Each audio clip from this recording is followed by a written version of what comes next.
Voilà, alors nous avons le plaisir d'accueillir le professeur Johannes Kabatek qui enseigne à l'Université de Zurich pour une présentation d'Eugenio Coseriu au-delà du structuralisme.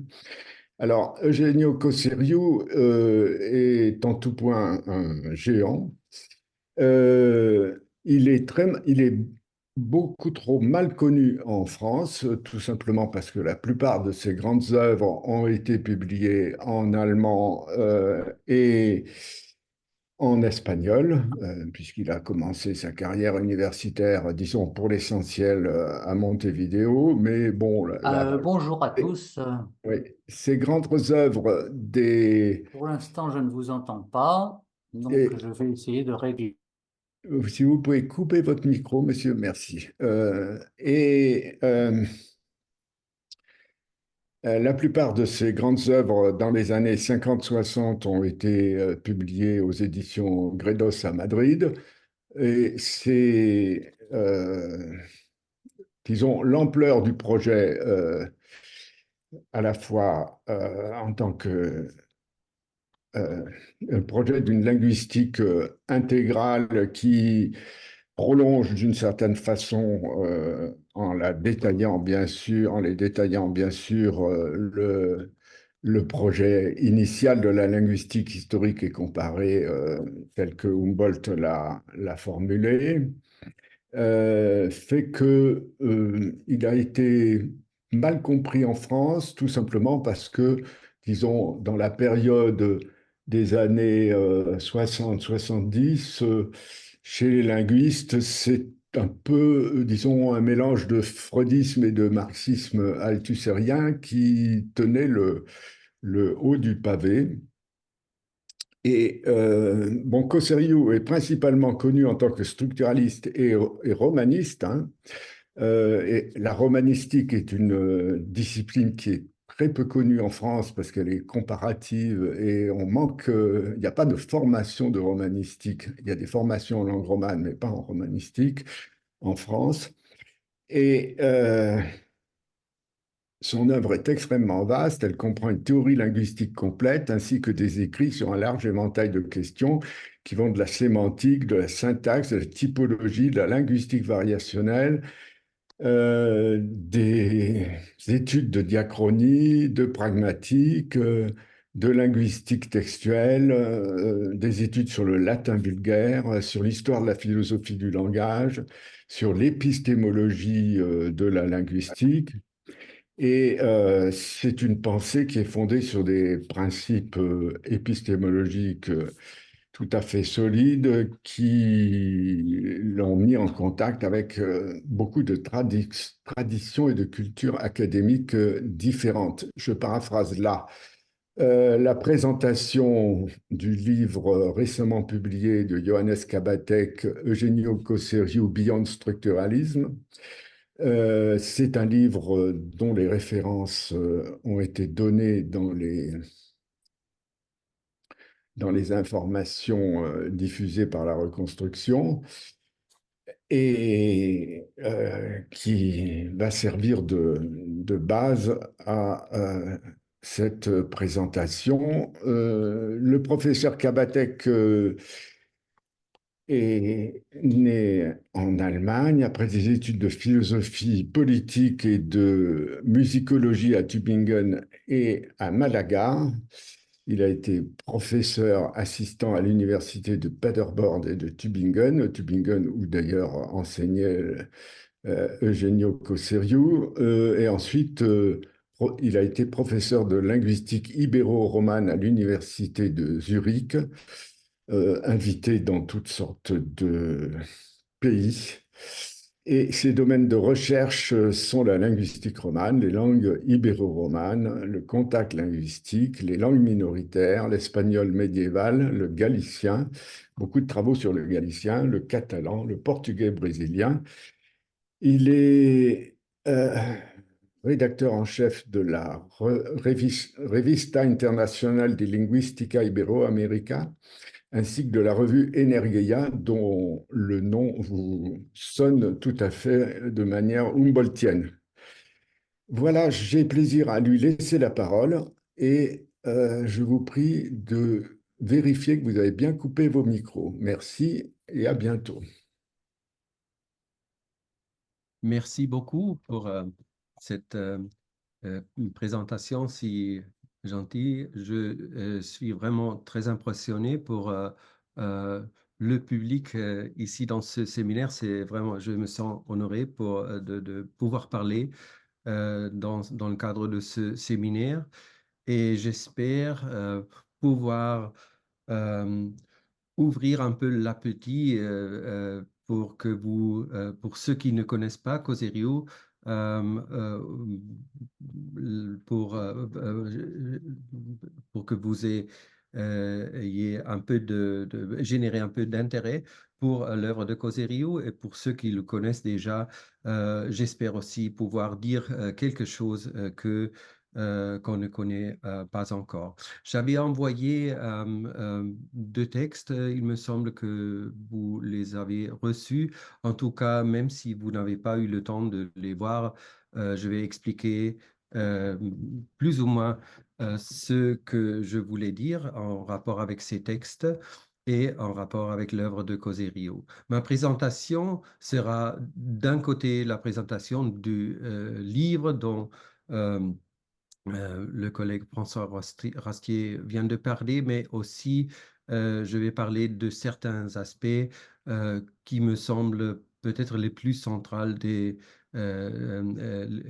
les aspects les plus centraux de l'œuvre causérienne. Je ne peux pas vous offrir un panorama complet de l'univers causérien dans 50 minutes parce que c'est absolument impossible.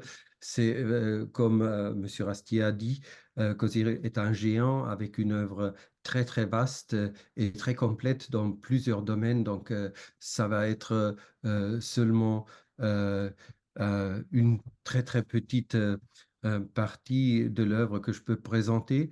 Mais peut-être je vais pouvoir présenter au moins quelques principes de la pensée causérienne pour vous donner une impression de l'importance de cette œuvre. Euh, il faut que je demande pardon parce que mon français n'est pas très actuel. Je parle normalement beaucoup d'espagnol, beaucoup d'autres langues, mais pas trop de français, mais j'espère ne pas euh, euh, euh, commettre trop de fautes. Et je commence donc avec la présentation. Vous avez ici le programme. Je vais très brièvement présenter quelques aspects du livre et aussi vous raconter un peu vous parler de mon rapport personnel avec Causerio. Et puis, j'ai ces points-là, la priorité absolue du langage, le titre même du livre, au-delà du structuralisme, l'une des questions principales dans l'œuvre causérienne, le structuralisme d'un côté, mais aussi la question de la nécessité de le surpasser, puis ce qui était la devise principale de l'œuvre causérienne, dire les choses telles qu'elles sont, ce qui est évidemment utopique et impossible, mais au moins comme objectif, c'est ce que Cosirus s'est proposé. Et puis, une autre devise, c'est Alcances y Límites en espagnol, Leistung und Grenzen en allemand, portée et limite, selon les traductions des œuvres en français. Texte et tradition, ben, je pensais que ça intéressait aussi au public ici présent. Puis un aspect moins connu, l'esthétique. Il y a beaucoup d'écrits sur l'esthétique, pas trop connu dans l'œuvre de Coseriu. Et puis je vais présenter très brièvement quelques images du livre qui vous donneront une impression sur les matériaux qu'on présente ici et quelques nouvelles informations et puis une invitation à continuer. Mon histoire personnelle avec Coserius commence en 84 avec, c'est quand j'arrive à Tübingen comme étudiant de linguistique romane et tout le monde me parle d'un prof qui est très très connu au monde, mais qui est un peu compliqué et qui n'a pas trop d'étudiants parce qu'il y avait d'autres professeurs où la salle était pleine. Chez Coseriu, on était très peu d'étudiants, mais je pensais que ça paraît être intéressant. Donc, j'ai fréquenté ces cours depuis le début. J'ai pas trop compris au début, mais je pensais que là, il y a vraiment un message, quelque chose d'important dans ce professeur qui parlait toutes les langues et qui savait à peu près tout. Il avait cette devise, dire les choses telles qu'elles sont, ce qui semble être une arrogance, mais dans le cas de Coserio, on le croyait même parce qu'il y avait vraiment un message à nous transmettre. Euh, En 85, j'étais au Mexique et j'ai vécu là le tremblement de terre. J'avais des contacts avec des linguistes au Mexique et je suis rentré en Allemagne avec des lettres des collègues du Mexique pour Coserio, pour lui dire que les collègues du Mexique étaient bien. Il n'avait pas, il n'avait pas eu des problèmes avec le tremblement de terre. Et Coserio euh, m'avait dessiné une carte du centre de la ville de Mexique, presque parfaite sur un papier improvisé. Et moi qui avais été au Mexique avant, et connaissais bien la ville, je pensais que c'était vraiment impressionnant comme il avait une mémoire presque photographique. Il connaissait toutes les rues, il connaissait tous les coins de la ville et il aurait pu faire la même chose avec beaucoup de villes du monde. Donc, je voyais que là, il n'avait pas seulement une personne qui savait penser, mais aussi quelqu'un qui avait une mémoire extraordinaire. C'est pour ça qu'une fois, dans un article nécrologique, j'ai écrit les trois caractéristiques de Coserio. C'était mémoire, logique et force de travail, parce qu'il avait une force de travail énorme, une mémoire incroyable et aussi une manière impressionnante de combiner les choses d'une façon très, très logique et très organisée. Euh, Après une présentation sur le texte Sevilla frente a Madrid de Ramón Menéndez Pidal lors d'un cours, Coserio m'a découvert, pour ainsi dire, et à partir de ce moment, il m'a donné tout le soutien possible. Il m'a offert un emploi à Tübingen en 91 et à partir de ce moment, j'étais très très près de Coserio et quelques années plus tard, on a publié cette collection d'entretiens avec Coserio en allemand, Die Sachen sagen wie sie sind, précisément ce titre-là, Dire les choses telles qu'elles sont, un livre qui a été traduit en roumain et aussi en espagnol. Il y a aussi une traduction portugaise, mais il n'existe pas de version française. C'est très intéressant parce que ce sont quelques 300 pages d'entretien. On ne peut pas vraiment dire d'entretien parce que c'est un grand monologue de Coserio où il parle de sa vie, où il raconte la vie d'un côté et aussi son œuvre. Il commente sur son œuvre et il parle aussi de son rapport avec, par exemple, des philosophes comme Wittgenstein ou comme Heidegger même ou autres. C'est donc un peu un livre commentaire de l'œuvre de Coserio. Et ce livre est aussi l'une des bases du livre publié l'année dernière, Beyond Structuralism. Après, pendant les années 90, avec Brigitte Schliebenlange, qui était une disciple de Coserio à Tübingen, on essayait de sauvegarder la mémoire de Coserio, ce qui était un projet de la Deutsche Forschungsgemeinschaft pour classifier d'un côté les œuvres non publiées de Coserio. Il y avait plus de 1000 manuscrits et de l'autre côté, on voulait publier quelques-uns de ces manuscrits-là et interroger Coserio sur des notes qu'il avait. Il avait une habitude d'écrire ce qu'il appelait les idées variées. Sa langue de famille, c'était surtout l'italien, donc idées variées, euh, euh, idées variées qui étaient normalement des idées pour des articles, pour des recherches. Et normalement, c'était seulement quelques notes, quelques mots, mais derrière, il y avait, Causerio pouvait raconter pendant 10 minutes le contenu plus ou moins d'une étude de recherche. Donc là, on voulait faire sauvegarder cette information, mais à la fin, ça n'a pas été trop possible parce que Causerio était très occupé avec beaucoup de voyages, mais on classifiait en tout cas l'œuvre et cela se trouve aussi sur Internet et on voit tous les manuscrits non publiés. En 2002, Causerio m'a demandé de m'occuper de son héritage scientifique et en 2004, j'ai hérité, 2 ans après la mort de Causerio, la chaire à Tübingen. Et j'ai pu créer les archives Causerio à Tübingen avec un site web, avec des publications, la classification, numérisation des publications, et tout ça se trouve sur Internet. Donc, vous avez accès à presque toute l'œuvre causérienne. C'est ici quelques photos la, euh, de l'inauguration des archives Causerio. Là, ça c'était la première apparence du site Causerio. Maintenant, ça a changé et c'est maintenant à Zurich qu'on a cette page Causerio CH qui offre l'accès à l'œuvre de Causerio et à beaucoup d'informations. Il y a aussi toute une collection de vidéos d'entretien avec des causeriophiles, des disciples ou des personnes qui parlent sur Causerio. Il y a accès à la revue Energia que François Rastier vient de mentionner, qu'on a relancée en 2021. C'est une revue de philosophie du langage, d'histoire de la linguistique, qu'on publie une fois par an.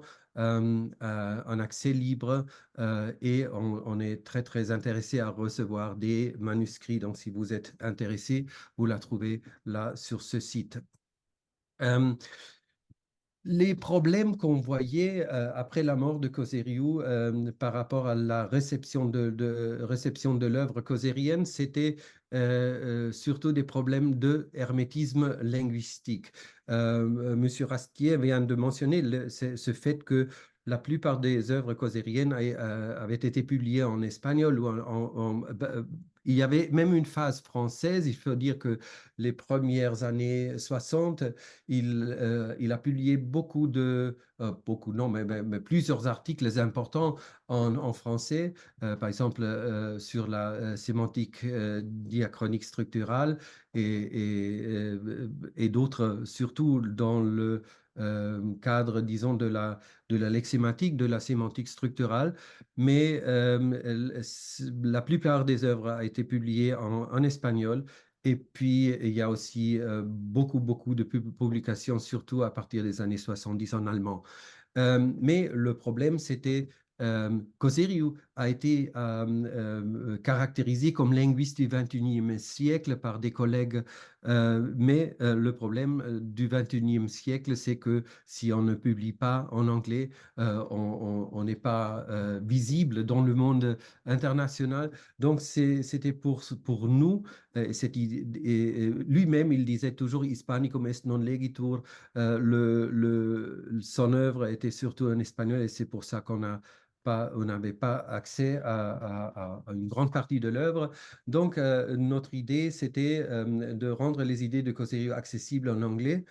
Et en 2019, après une rencontre avec De Gruyter, 2 projets ont été lancés. Un volume collectif édité par Klaas Willems et Christinel Munteanu, qui s'est publié la même année, le 21, le centenaire de la naissance de Causerio.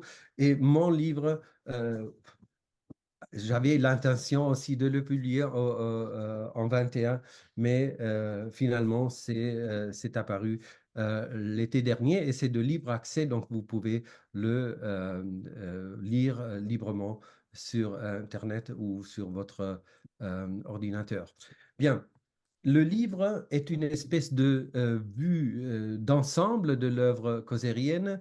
J'ai ici le contenu du premier chapitre avec les principes épistémologiques et l'essence du langage, avec une référence à ces thèses de Strasbourg que je vous avais envoyées, et des commentaires. Ce sont les principes, disons, épistémologique de Causerio qui se présente dans le premier chapitre. Et puis, il y a des chapitres sur les sujets les plus importants de l'œuvre causérienne, normes. Je crois que dans la linguistique, il est surtout connu à cause de son concept de normes, système normes et paroles. C'est cet article du 52 qui inaugure, qui est, disons, la première fois qu'il apparaît au monde linguistique, et même avec une œuvre très importante parce que c'est une critique de Saussure euh, très profonde, et avec laquelle il apparaît vraiment postulant une position dans le panorama de la linguistique internationale. Puis, il y a un chapitre sur la théorie linguistique des noms propres. Je vais parler tout de suite sur cela. La pragmatique, un terme qu'il a toujours rejeté, mais il a vraiment travaillé sur la pragmatique, linguistique textuelle, changement langagier, variation linguistique variationnelle, le structuralisme, la question de l'histoire de la linguistique, qui était un sujet très important pour lui, la philosophie du langage, la linguistique romane, son rapport avec Chomsky, et puis il y a encore deux chapitres sur l'esthétique et aussi un chapitre sur la vie, disons, et mon rapport personnel avec la vie de Coseriou. Je vais citer très brièvement, je ne peux pas voir tout, euh, ce, ce paragraphe ici. Ah bien. Euh, de l'introduction, pardonnez la traduction parce que c'est mon français avec l'aide de DeepL, mais je sais pas, il y a probablement des fautes, mais plus ou moins ça se comprend. Donc la version originale anglaise est peut-être plus correcte. Voici la première monographie complète sur Eugenio Coseriu. Son objectif est de servir d'introduction à la vaste œuvre de Coseriu, une vue d'ensemble qui offrira, chapitre après chapitre, des aperçus fondamentaux de son travail et de sa pensée. La tâche n'est pas aisée. Nous vivons dans un monde d'experts et en raison du degré élevé de spécialisation disciplinaire, aucun linguiste du XXIe siècle n'est susceptible d'avoir une connaissance approfondie de tous les domaines dans lesquels Coseriu a été actif tout au long de sa vie. Le programme général de ce qu'il appelait lui-même la linguistique intégrale à partir des années 1980 n'est pas seulement extrêmement ambitieux, il est aussi un programme auquel Coseriu lui-même a contribué à partir d'une grande variété de domaines scientifiques. Il a non seulement travaillé dans plusieurs domaines de la linguistique générale et romane, mais il était également un expert en histoire de la linguistique et en philosophie du langage, ainsi qu'en théorie de l'esthétique et d'autres domaines. Donc, c'est vraiment un problème. Comment publier un livre sans avoir connaissance profonde dans tous ces domaines? Parce que moi, je suis je ne suis évidemment pas expert dans tous ces domaines, donc j'ai essayé vraiment d'offrir une vue d'ensemble avec l'information la plus pertinente. Mais je suis sûr que les spécialistes dans les différentes disciplines trouveront disons, des questions que je n'ai pas traitées de la forme la plus complète possible. Je vais très brièvement mentionner les thèses de Strasbourg. C'est une espèce de déclaration de principe publiée beaucoup plus tard dans la revue Texto par François Rastier, mais qui est des thèses envoyées à un séminaire qu'il avait conduit à Strasbourg en 1999. Et après le séminaire, il disait qu'il y avait quelque chose qui n'ont pas resté clair, donc il a envoyé ses thèses à propos de l'essence du langage et du signifié. Et vous voyez ici le manuscrit. C'était un fax envoyé. Je me rappelle parce que il m'a chargé de l'envoyer à Strasbourg. Et puis, on a publié beaucoup plus tard la version aussi dans d'autres langues de ces thèses. Et dans le livre apparaît une version en anglais. Et je vais vous présenter la première thèse et puis je vais la commenter très, très brièvement. Priorité absolue du langage, l'erreur fondamentale, dit Coserio, de la plupart des théories ou philosophies du langage, c'est de vouloir réduire le langage à une autre faculté, à une activité parmi les facultés ou activités libres de l'homme, à l'entendement, pensée rationnelle, à l'esprit pratique ou à l'art. Le langage ne se laisse pas réduire à autre chose. Le langage, Hegel l'a bien vu, est l'une des deux dimensions de l'être de l'homme. Euh, L'autre étant le travail. L'homme est le seul être qui travaille et qui parle, dans le sens propre de ces termes. Par le travail, l'homme se construit constamment un monde approprié à son être physique. Par le langage, il se construit un monde approprié à son être spirituel, un monde pensable. Le monde de l'expérience sensible est bien représentable, mais il n'est pas pensable. Le langage est par là l'ouverture de toutes les possibilités culturelles de l'homme, y compris la pensée discursive, la science, la philosophie, la poésie. C'est dans ce sens que Hegel constatait que le langage est voreilig, est prioritaire en ce qui contient d'avance toutes les formes du développement de l'esprit. Tout le reste, en ce qui concerne le trait caractéristique du langage, découle de ce fait fondamental. Cela est absolument important pour Coserio. Cette priorité absolue du langage, ça veut dire qu'il rejette toutes les approches à la linguistique qui considèrent le langage humain, par exemple, d'un point de vue logique. Parce que la logique, selon Coserio, est postérieure au langage. Donc, il n'y a pas une priorité absolue de la logique. Donc, on ne peut pas faire de la sémantique formelle qui prend comme point de partie la logique et puis essaie d'expliquer la diversité des langues du monde. Donc, c'est la priorité du langage par rapport à tout le reste, à toute la culture. Et cela, on peut même dire, et j'ai mis le titre Priorité absolue du langage et de la langue, parce que dans le sens de Hegel, c'est pas le langage en général, mais plutôt la langue particulière, parce que l'accès au langage, personne ne peut parler langage, on parle toujours une langue, donc la découverte du monde se réalise à travers d'une langue particulière. Et cela, c'est évidemment l'une des grandes idées des idéalistes allemands. Coserio a dédié le deuxième volume de son histoire de la philosophie du langage à la période de l'idéalisme allemand entre Herder et Humboldt, où pour la première fois dans l'histoire de la philosophie du langage, la priorité de la langue particulière entre en jeu, et cela est évidemment opposé au universalisme linguistique qu'on trouve chez Condillac ou les Français du XVIIIe siècle. Donc là, on a eu un antagonisme entre la philosophie de l'idéalisme allemand et l'universalisme français. Et Coserio se penche vers le côté des particularistes, disons. Donc, la langue particulière, c'est l'accès au monde. Ça ne veut pas dire que ce soit une prison dans le sens d'un relativisme sapir-whorfien. C'est tout au contraire une porte vers la liberté. Donc, la première langue qu'on apprend, notre langue maternelle, c'est bien Humboldtienne,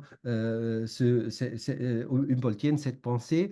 Et il faut dire que Humboldt a aussi fort insisté sur cette liberté et l'accès au monde à travers une langue, mais qui n'est pas une prison, mais plutôt une ouverture vers le monde. Euh, Là, donc, priorité du langage et priorité de la langue particulière. Deuxième ou troisième point, après l'introduction et cette idée de la priorité absolue, au-delà du structuralisme, ce qui est le titre, je ne peux que présenter quelques aspects, mais ce sont des aspects peut-être je crois, importants de l'œuvre. Et cette idée de au-delà du structuralisme est absolument centrale dans l'œuvre de Coserio. Il se présente au monde en 52 avec Systema Norma système normes et paroles, précisément comme quelqu'un qui veut aller au-delà du structuralisme, mais dans deux sens. Il dit, ça c'est une citation d'une introduction au structuralisme des années 60, le structuralisme doit être dépassé, ce dépassement doit être dialectique, c'est-à-dire une annulation dans une synthèse plus vaste et plus élevée. Mais cela va dans deux directions.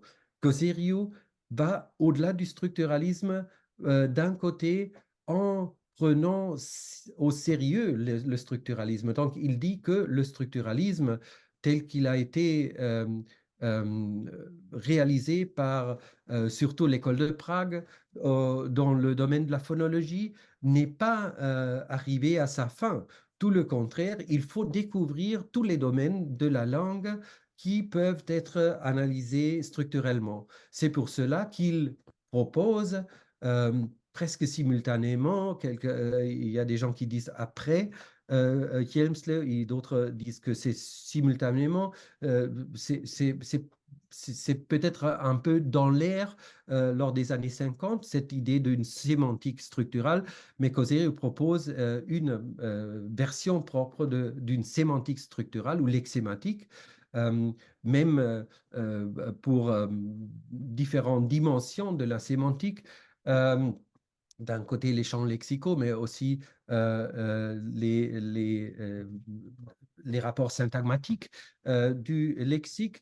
Il propose aussi une syntaxe structurale et il dit qu'il faut vraiment créer ces disciplines qui n'existent pas encore parce que tout ce qui est structuré dans la langue doit être analysé selon les principes du structuralisme. Mais le structuralisme, une analyse structurale, doit exclure beaucoup d'aspects du langage. Une analyse de la structure doit exclure, par exemple, la variation linguistique, la diachronie, la réalisation individuelle. Il y a toute une série de distinctions qui sont nécessaires pour pouvoir analyser les oppositions dans un système linguistique. Donc, en effet, l'analyse structurale part d'une projection de la langue dans le sens saussurien, qui est une projection, mais une projection qui est aussi une réalité pour les sujets parlants, selon Coserio.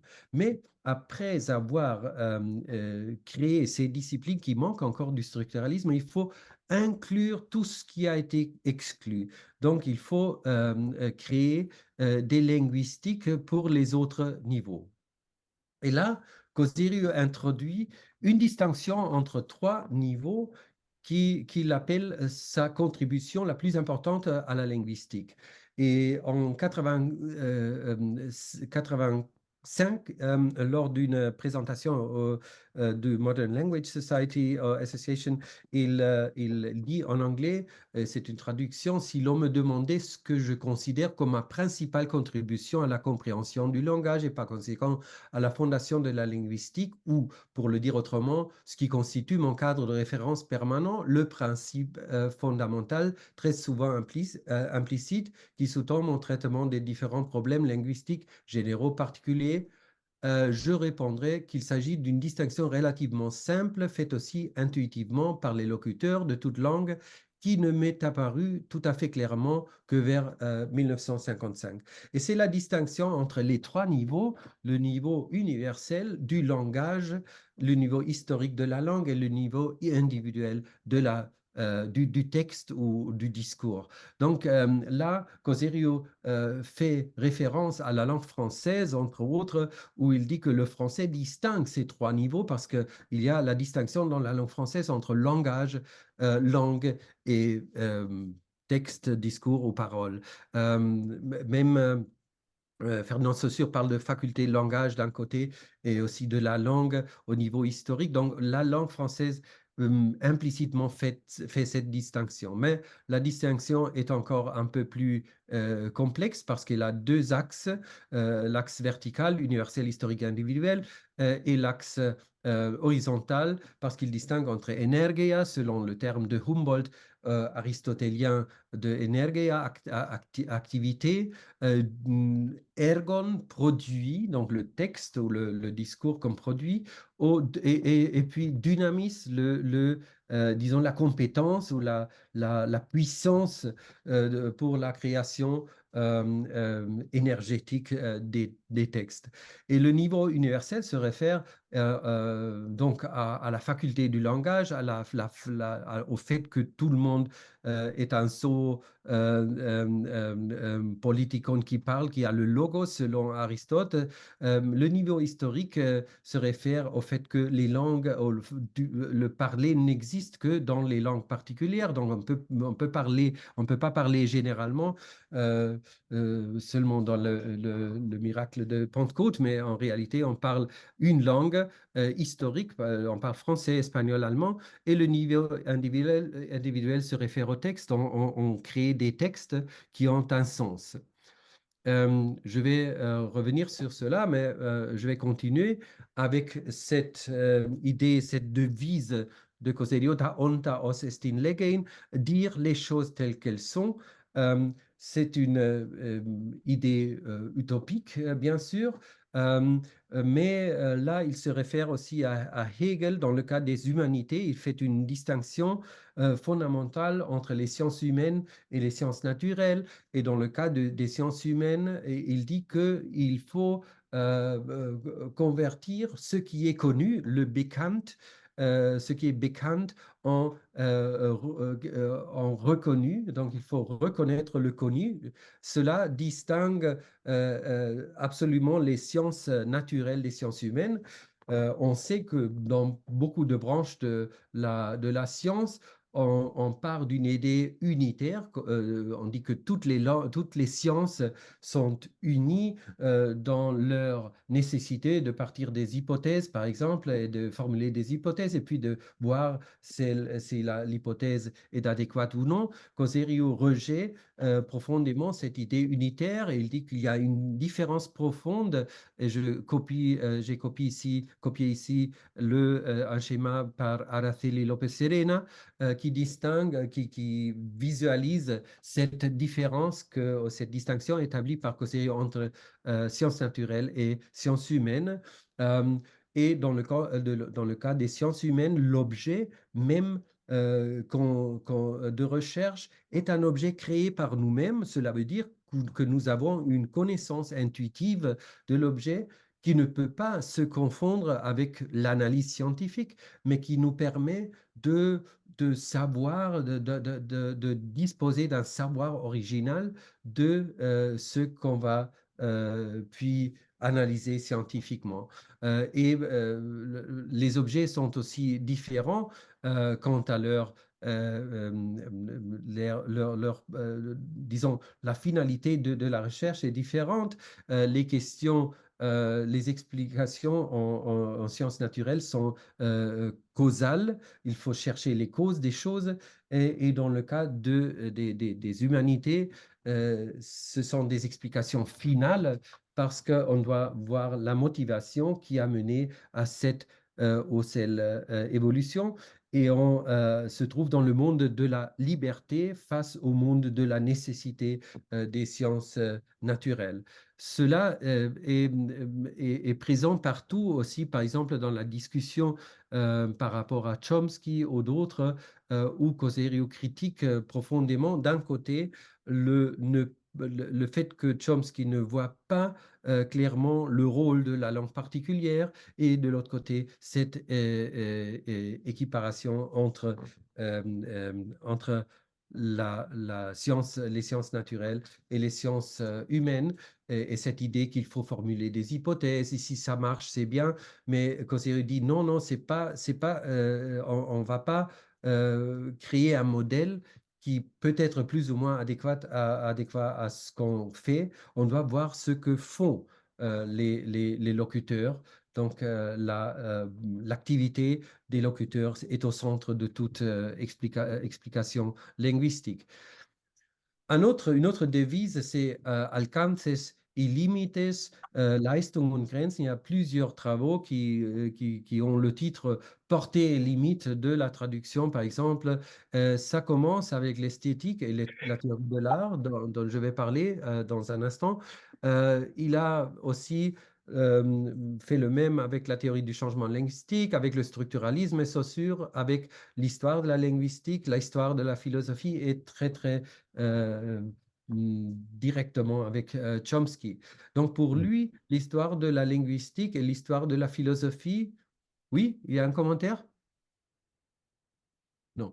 L'histoire de la linguistique et l'histoire de la philosophie ne sont pas des disciplines à part où on regarde de façon distante ce qui a été créé dans l'histoire. Sinon, il dit que le respect pour la tradition nous impose vraiment vivre avec le passé. Dans le cas de l'histoire de la linguistique et l'histoire de la philosophie, il y avait une très, très grande, très vaste connaissance de l'histoire des deux disciplines.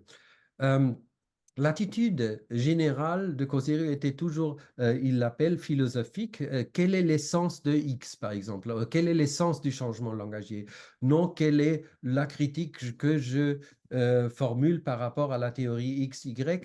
Non, quelle est vraiment l'essence de la théorie d'art, de l'art? Quelle est l'essence de l'art? Quelle est l'essence de la traduction, etc., etc.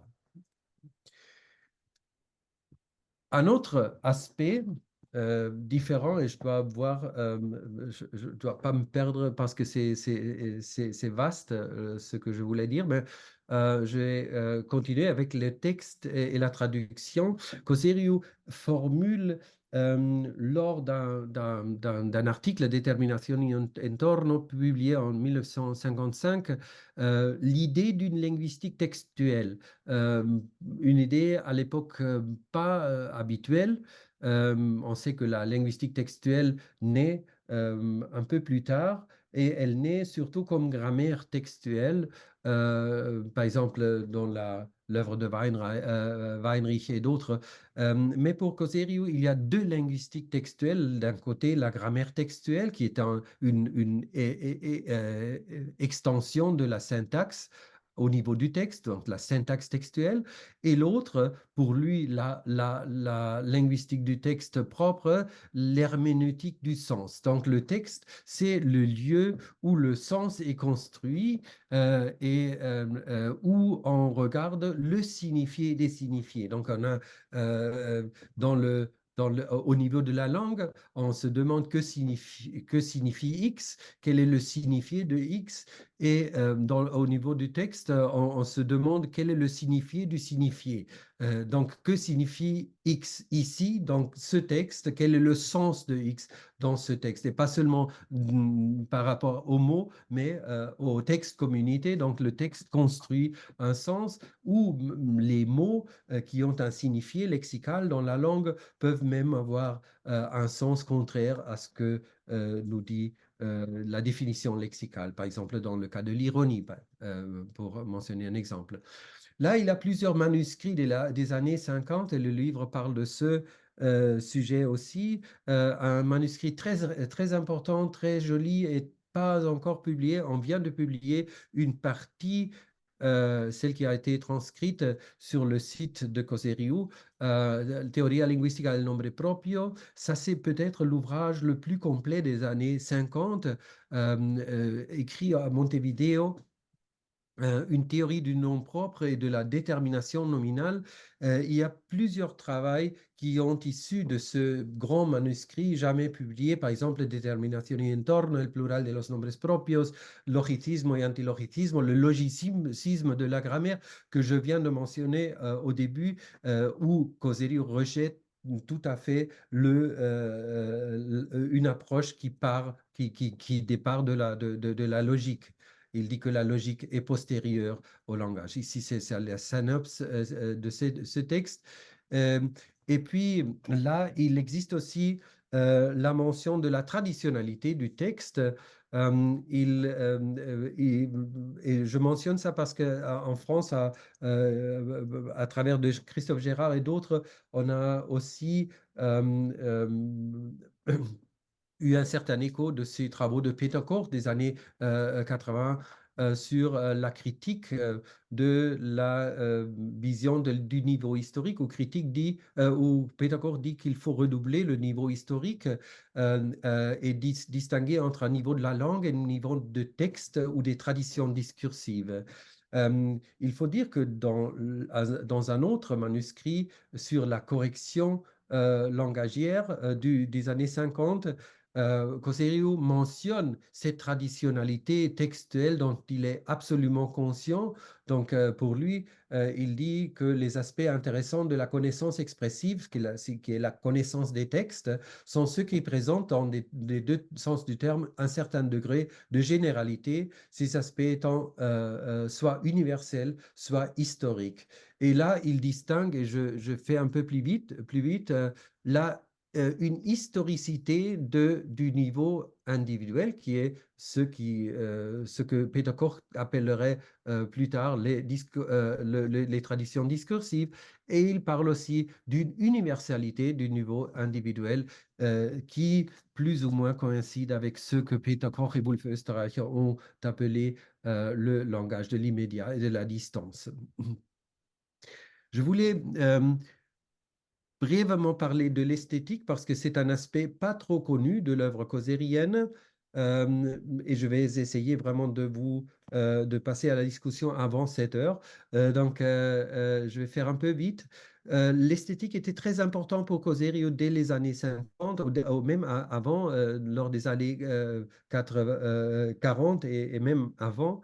Comme enfant, il écrivait des poèmes et puis, quand il arrivait à Milan, comme disciple d'Antonio Banfi, il écrit une thèse, sa deuxième thèse, sur un sujet d'esthétique.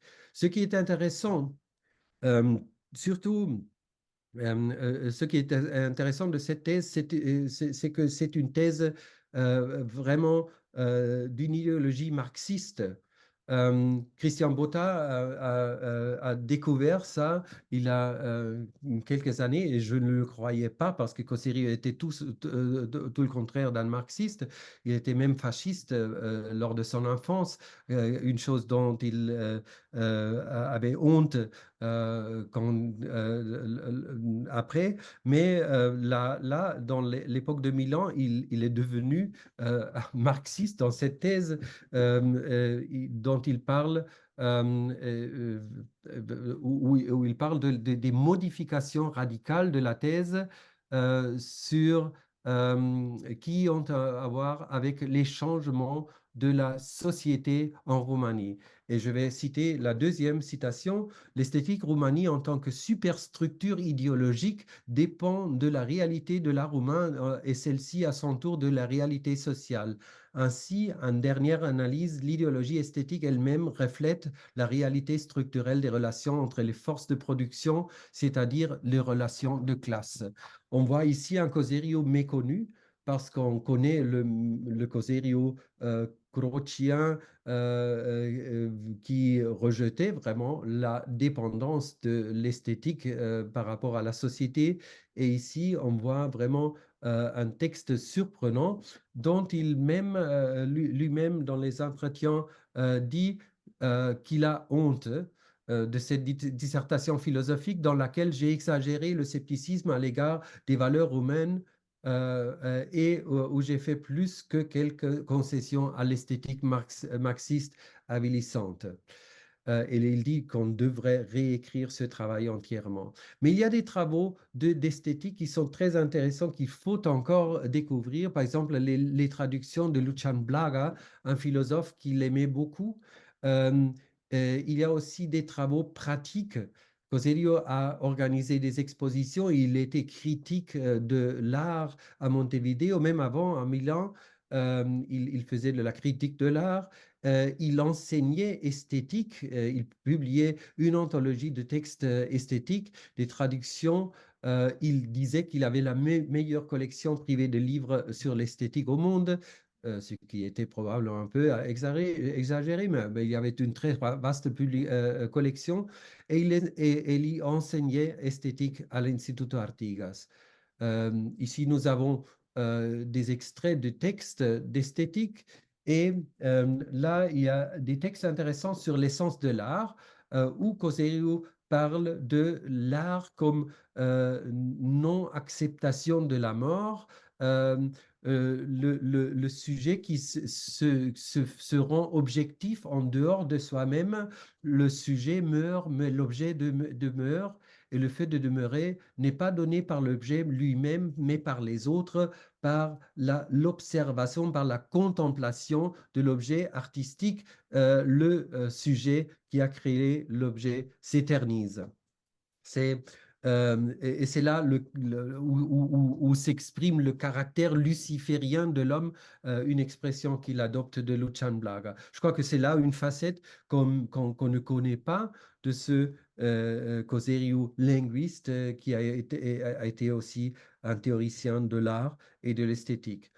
Je vais vite vous montrer quelques détails du livre qui montre des matériaux qu'on ne connaissait pas, donc nouvelles informations. Par exemple, ici, on voit le Sodalizio milanese, le cercle linguistique de Milan, dont Coserio faisait partie, avec Vittore Pisani et d'autres qui étaient là à Milan. Et puis, il a copié ce système du cercle linguistique à Montevideo. On a des lettres qu'on va bientôt publier, des lettres écrites à Coserio, par exemple ici de Raimundo Lida, où il parle de Roman Jakobson et moi-même, on vous attend chez nous, on parle beaucoup de vous, donc des témoignages de la présence de Coserio aussi, présence spirituelle de Coserio dans d'autres lieux. Ici, on voit un contrat, une lettre frustrée d'une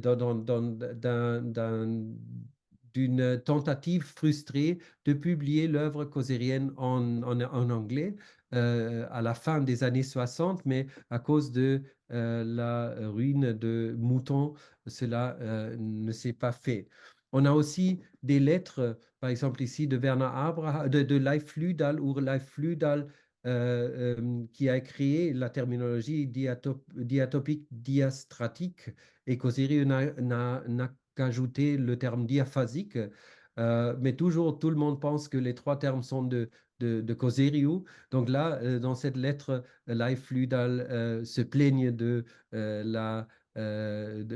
ce fait qu'on cite toujours Coserio et pas Leif Lüdal. On voit aussi la comparaison des textes, par exemple, que quelques textes publiés beaucoup plus tard, années 80, par exemple, Lecciones de Lingüística General, en réalité, sont des textes déjà formulés lors des années 50. On a une continuité étonnante de l'œuvre causérienne. Les idées étaient là depuis le début, depuis les années 60, depuis les 50, pardon, depuis l'époque de Montevideo. On voit aussi les rapports avec, par exemple, la dialectologie structurale, on a publié ça à Energia, ou le rapport avec la glossématique, ici une lettre de Elie Fischer-Jørgensen ou du propre Hjelmslev, et on voit que Hjelmslev même si Coseriu envoyait toutes ses œuvres à Hjelmslev, la réaction était toujours très, très réduite.